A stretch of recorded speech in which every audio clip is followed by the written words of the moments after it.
Olá, pessoal. Sejam todos bem-vindos mais uma vez. Eu sou o Breno São Vicente Vieira, do Departamento de Psicologia da PUC-Rio, e hoje eu vou falar para a turma de Psicopatologia sobre um assunto bem interessante, que são os transtornos relacionados ao uso de substâncias e outros transtornos aditivos. Então, fiquem à vontade, vamos lá.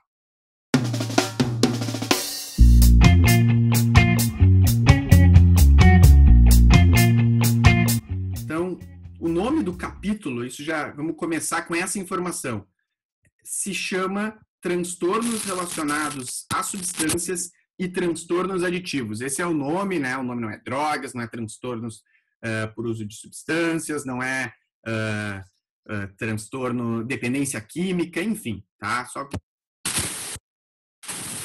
em mente assim, esses termos que a gente traz eles do passado. Qual é a característica essencial de todos os transtornos dentro deste capítulo? É um conjunto de transtornos que envolvem alterações disfuncionais relacionadas a um objeto-alvo, tá? Capaz de ativar o sistema de recompensas do nosso cérebro, independente de sua ação farmacológica. E aí eu destaco essa palavra, objeto-alvo, né? Essa expressão, perdão. Vocês vão o que é um objeto-alvo?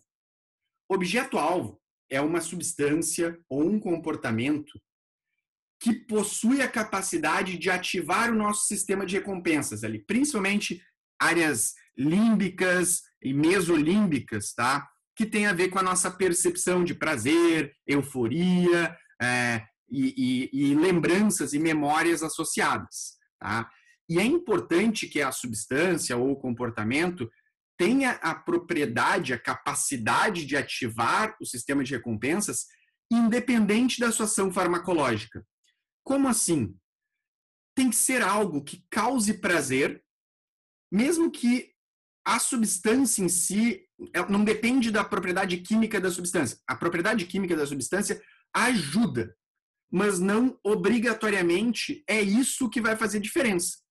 Até porque, depois eu vou falar isso com mais calma, mas existem substâncias que elas não causam a dependência física, por exemplo, né? Existem substâncias que elas não causam o que a gente chama de abstinência, e existem transtornos que eles não envolvem o uso de uma substância, mas sim comportamentos, como é o caso, o mais famoso é o transtorno do jogo, tá? Que é o jogo patológico, como ele já foi conhecido.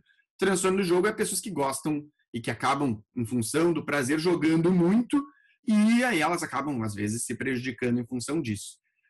Independente da ação farmacológica, quer dizer, só de lembrar na droga, né, na substância que a pessoa usa, ela já tem atividade, né, antecipatória no seu sistema de recompensas. Isso é o que a gente chama de independente da ação farmacológica. Tá? A ação farmacológica de cada substância ajuda, ela aumenta a chance, mas não é a parte mais obrigatória. Justamente por ser independente da ação farmacológica, que na mesma categoria estão os transtornos aditivos. Por isso que não é só transtornos relacionados ao uso de substâncias, mas também outros transtornos aditivos, porque existem outros transtornos que também ativam o sistema de recompensas e, óbvio, eles não têm uma ação farmacológica, né? Outros comportamentos em si. E é nesse capítulo que transtorno também por games, internet, compras devem ser incluídos. Como assim devem ser incluídos? Para um transtorno ele ser incluído num manual diagnóstico, a gente precisa ter vários estudos, dados que mostrem que eles, apesar deles terem algo em comum, eles são diferentes uns dos outros, dados de prevalência, para não dizer que é uma coisa única, diferenciação com outros transtornos. Então, ainda internet, né, games online, no caso, ou videogame mesmo, tudo isso, existem estudos já que estão tentando aprofundar e provavelmente vão ser incluídos, tá? Mas ainda não estão oficialmente reconhecidos. Então, a gente vai ver lá que eles estão, alguns deles vão estar como futuros estudos ou vão estar ainda em análise. tá? Para vocês entenderem, aqui está o cérebro de alguém, tá? O que acontece? A gente tem lá as áreas aqui importantes do sistema envolvido, envolvem o que a gente chama lá a área ventral tegmentar, o núcleo accumbens e o nosso córtex frontal, tá? E aqui a gente tem os nossos neurônios e circuitos. Então aqui a gente tem o que a gente chama de uma sinapse, tá? Um espaço entre dois neurônios e um neurônio aqui e outro aqui. Nesse caso aqui a gente está falando de comida, tá? A comida, comer, dependendo da comida que a gente está ingerindo, isso ativa o sistema de recompensas, porque cria, né, tem troca de dopamina, por exemplo, que é um dos neurotransmissores relacionados ao prazer, entre os dois neurônios. Isso é relativamente natural da gente ver. Obviamente, existem propriedades, ou seja, a comida ativa áreas relacionadas ao sistema de recompensas, independente da nossa ação, da ação farmacológica, tá? Da comida que a gente está ingerindo. Claro, a cocaína, para dar um exemplo, ela é um pouco mais potente, porque o que ela faz? Ela tem uma propriedade farmacológica que ela tranca o canal, né, o receptor, que é o que a gente chama, na verdade, de dopamina. Então, do transportador. Então, existe um transportador, ele fica lá trancado.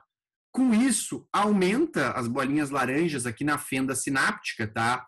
Ou seja, aumenta a dopamina na fenda sináptica, que também acontece com a comida.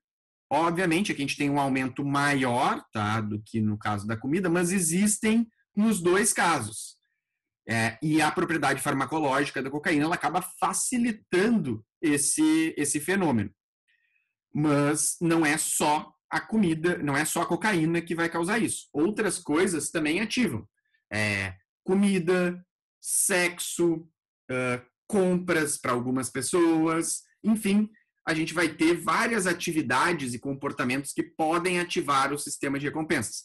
Claro, nem para todos existe um transtorno já reconhecido e tudo mais.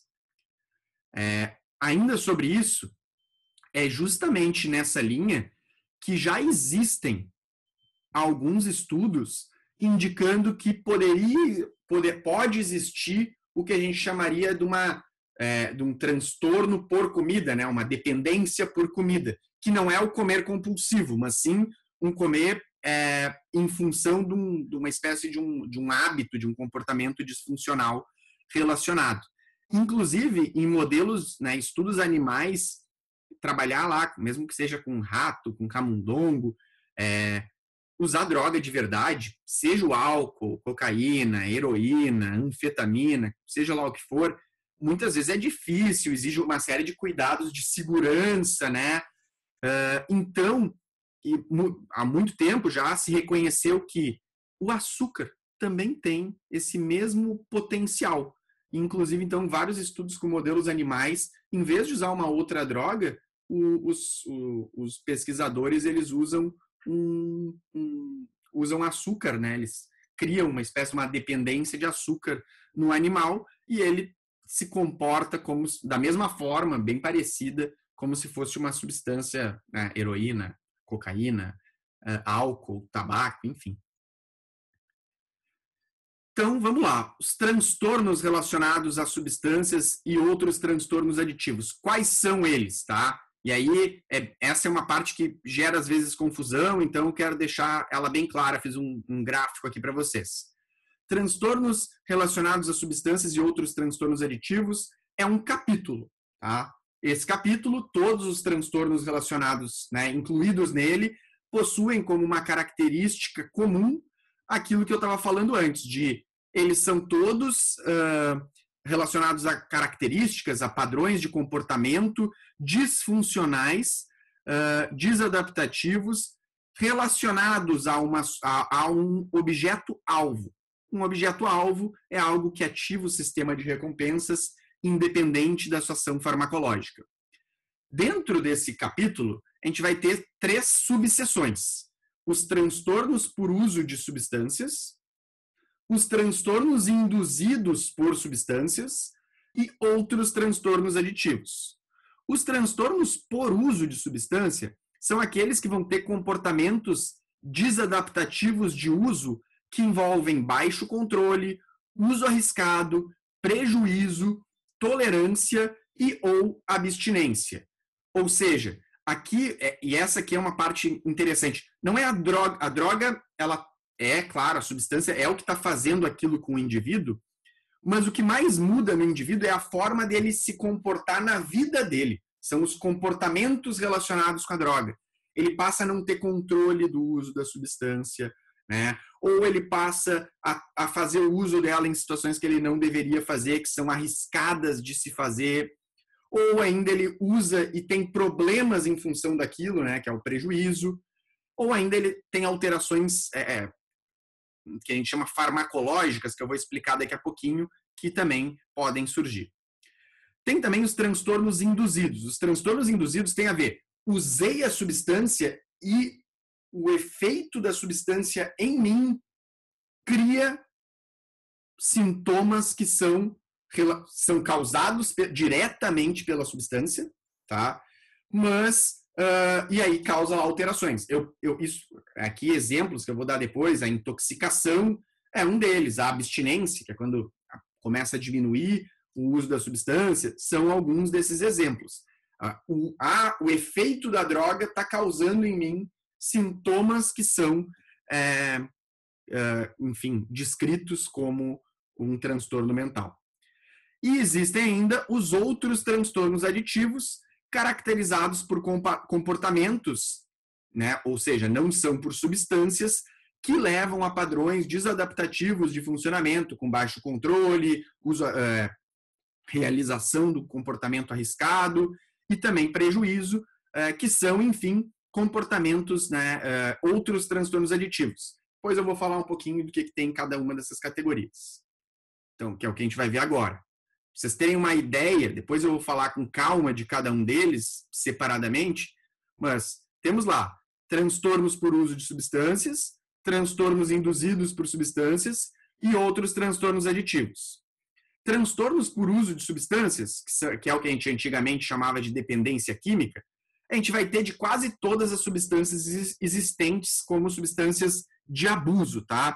Então, a gente tem transtorno por uso de álcool, transtorno por uso de cannabis, transtorno por uso de tabaco, transtorno por uso de estimulantes, transtorno por uso de opioides, transtorno por uso de sedativos, hipnóticos, né, ou ansiolíticos, e transtorno por uso de alucinógenos, além dos transtornos por uso de inalantes. Na época que lançou o DSM-5, ainda estava em estudo, tá, o transtorno por uso da cafeína. Ele já foi reconhecido, vai entrar na CID-11, mas ele oficialmente não é, tecnicamente nenhum manual reconhece ele hoje como um transtorno mental, transtorno por uso de cafeína, tá? Isso que eu vou falar numa aula separadamente sobre esse tema dos transtornos por uso.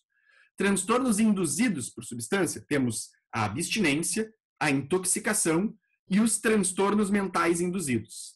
A abstinência, a gente tem de quase todas as substâncias, tá? Exceto a gente tem aqui o álcool, a cafeína, a cannabis, os opioides, os estimulantes, os sedativos e o tabaco. Só não entrou aqui os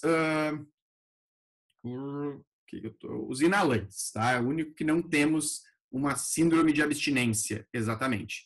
Intoxicação, temos de quase todas as categorias, exceto o tabaco, tá? Transtornos mentais induzidos são, depois eu vou explicar também com calma isso, mas são transtornos compatíveis com outros transtornos mentais, então a pessoa fecha todos os critérios para depressão. Mas os sintomas, eles surgem dentro de um quadro de uso de uma substância, maconha, álcool, benzodiazepínico, enfim. Ou ela transtorno bipolar, mas é dentro de um contexto de uso de cocaína, tá? Que fecha todos os critérios, mas a causa direta é uma substância. Mas a gente vai falar disso mais separadamente, que às vezes causa um pouco de confusão. E, finalmente, os outros transtornos aditivos, a gente tem o transtorno do jogo e uma categoria meio coringa, que é outros transtornos aditivos, e aí a gente vai ter lá, aqui que entra, se tem um paciente, tem uma paciente, fecharia todos os critérios para o que seria um transtorno do jogo se eu substituir a palavra jogo por compras. Ela vai acabar sendo caracterizada, né, a hipótese diagnóstica dela vai ser outro transtorno aditivo. Quais são as substâncias? É outra pergunta que muitas vezes, tá falando de substâncias, ok, entendi, não são só as substâncias, mas quais são as substâncias? A gente costuma ter essas 9 categorias no DSM, a CID vai incluir mais categorias por causa da grande expansão de drogas sintéticas, tá? E algumas pessoas vão no passado lá, e eu lembrava eu achava que era só depressoras, estimulantes e perturbadoras.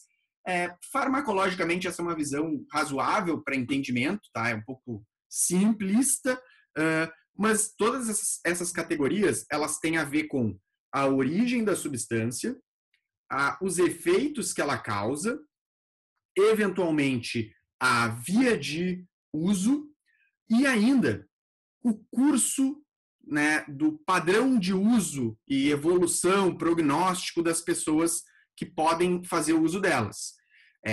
Para vocês terem uma ideia, a categoria dos estimulantes ela tem 2 subcategorias, que são as anfetaminas, e aí entra a metanfetamina e tudo mais, e a cocaína, que tem a cocaína inalada, o crack, a resina, enfim, a pasta, todos os outros, os derivados que a gente tiver da cocaína.